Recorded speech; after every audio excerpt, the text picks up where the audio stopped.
नमस्कार, मैं हूं प्रदीप कुमार। आप देख रहे हैं पॉलिटिकल आइडिया। पॉलिटिकल आइडिया के आज के इस अंक में आप सभी दर्शकों का बहुत बहुत स्वागत है। मित्रों, बिहार में सरकार बने हुए लगभग 45 दिन पूरा हो चुके हैं और इन 45 दिनों में भारतीय जनता पार्टी के जो दोनों उप मुख्यमंत्री हैं, इन दोनों का सिंघम अवतार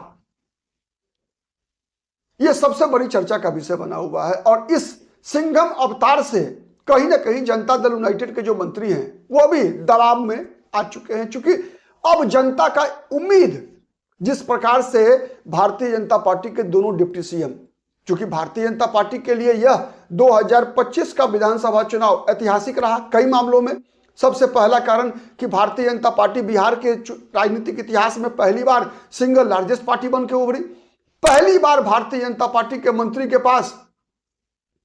पास गृह मंत्रालय, पहली बार पहली बार भारतीय जनता पार्टी के मंत्री के रूप में काम कर रहे हैं। इससे पहले क्या था कि भारतीय जनता पार्टी के मंत्री संतरी बने हुए थे, क्योंकि बिहार में जो सरकारें होती थी ना, चाहे नीतीश कुमार की सरकार राष्ट्रीय जनता दल के साथ हो, चाहे नीतीश कुमार की सरकार भारतीय जनता पार्टी के साथ रही हो, मंत्रियों की स्थिति लगभग संतरी वाली थी। पहली बार विजय सिन्हा और सम्राट चौधरी ये साबित करते हुए दिख रहे हैं कि मंत्री को भी ताकतें होती हैं, मंत्री के पास भी कोई हैसियत है और अधिकारी को कह रहे हैं कि औकात में रहो, लटकाना भटकाना बंद करो। इससे पहले क्या होती थी यार? इससे पहले तो कई अधिकारी, बिहार की राजनीति का इतिहास रहा है मित्रों कि कई अधिकारियों ने, नीतीश कुमार के नौकरशाहों ने, चूंकि शहंशाह नीतीश कुमार और शहंशाह के अंदर केवल नौकरशाह, बीच में कोई नहीं था, बीच में केवल रबर स्टाम्प। मंत्रियों का काम यही था कि जो भी उनके नौकरशाह ने शहंशाह का आदेश पहुंचाया है उसके अनुसार काम करते रहिए और वेतन भत्ता लेते रहिए।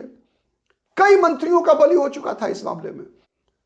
चंद्रमोहन राय बीजेपी के नेता, बड़े नेता थे, अपने स्वास्थ्य विभाग के प्रधान सचिव से टकराए, मंत्री पद चला गया।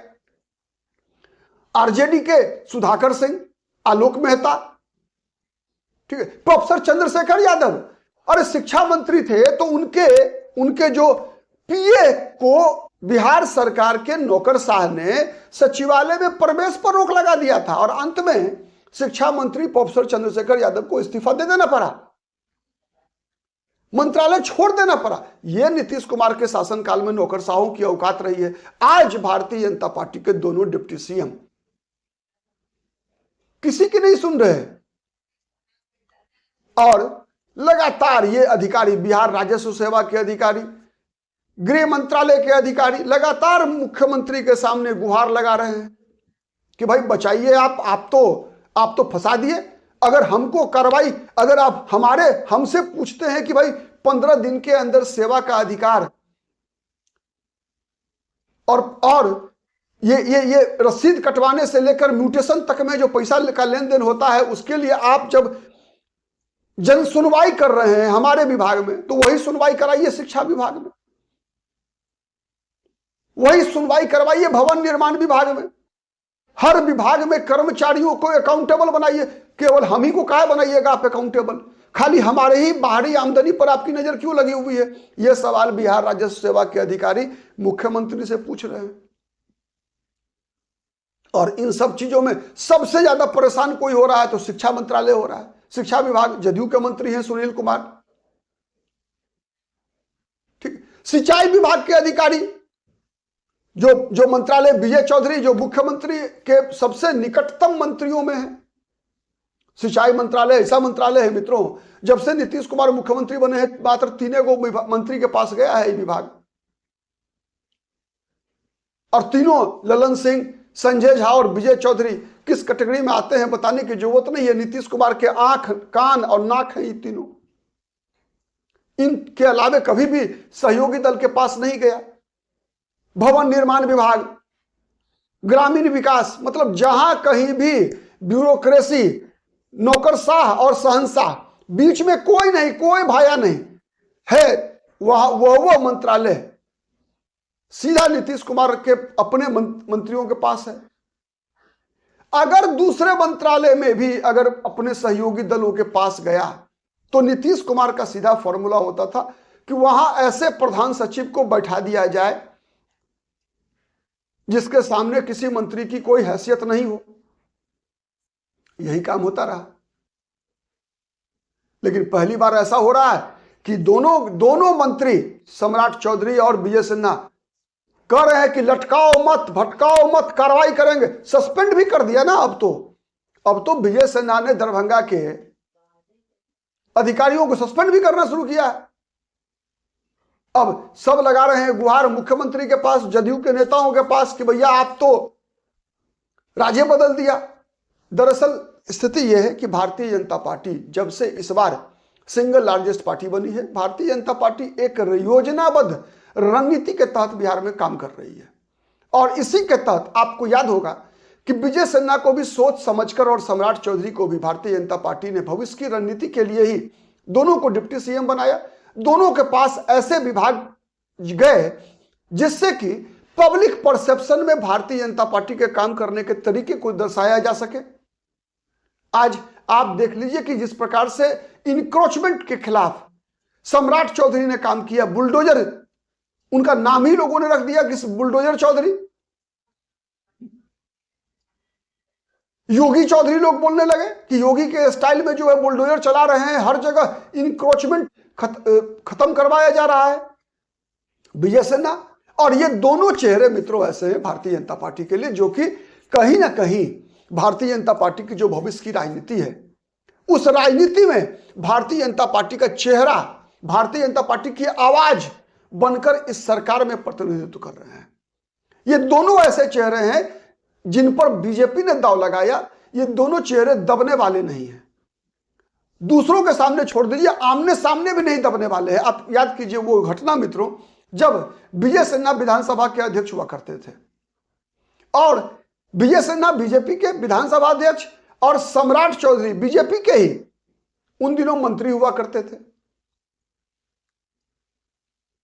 दोनों के बीच किस प्रकार की गर्मा गर्मी हुई थी याद होगा आपको। व्याकुल मत होइए, ठीक है। उसके बाद खैर सम्राट चौधरी से माफी मंगवा लिया था विजय सिन्हा ने कि चूंकि आसन के खिलाफ आप ऐसे अमर्यादित शब्दों का इस्तेमाल नहीं कर सकते। तो आसन की ताकत विजय सिन्हा ने दिखाई थी मुख्यमंत्री को भी, केवल अपनी पार्टी के मंत्री को नहीं बल्कि मुख्यमंत्री को भी दिखाई थी। आप मित्रों इससे पहले भी प्रायः तो जदयू, जब से मुख्यमंत्री नीतीश कुमार हैं, प्रायः जदयू के ही नेता विधानसभा के अध्यक्ष बने, उदय नारायण चौधरी हों, विजय कुमार चौधरी हों। लेकिन विगत वर्षों में राष्ट्रीय जनता दल के अवध बिहारी चौधरी भी बने विधानसभा अध्यक्ष, राजद के थे। बीजेपी के नवीन नंद किशोर यादव भी बने। लेकिन जो विजय सिन्हा का जो रुतबा रहा, याद कीजिए नीतीश कुमार से भी लखीसराय में एक पुलिस ऑफिसर के ट्रांसफर के मामले में नीतीश कुमार से भी टकराए थे विजय सिन्हा। और कितनी गर्मा गर्मी नीतीश कुमार की विजय सिन्हा के साथ हुई थी। माना यह गया कि 2022 में जब नीतीश कुमार बीजेपी को छोड़कर गए थे राष्ट्रीय जनता दल के साथ, वैसे उसका मकसद तो था नीतीश कुमार का प्रधानमंत्री पद का उम्मीदवार बनना।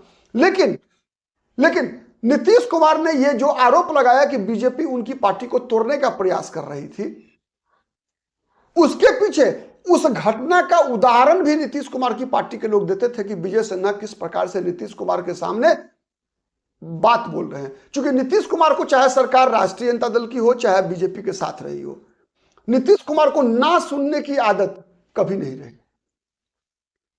डोमिनेट नीतीश कुमार नहीं किया, चाहे उप मुख्यमंत्री सुशील मोदी रहे हो, चाहे तेजस्वी यादव रहे हो, चाहे रेणु देवी और तारकिशोर प्रसाद की क्या हैसियत थी भाई।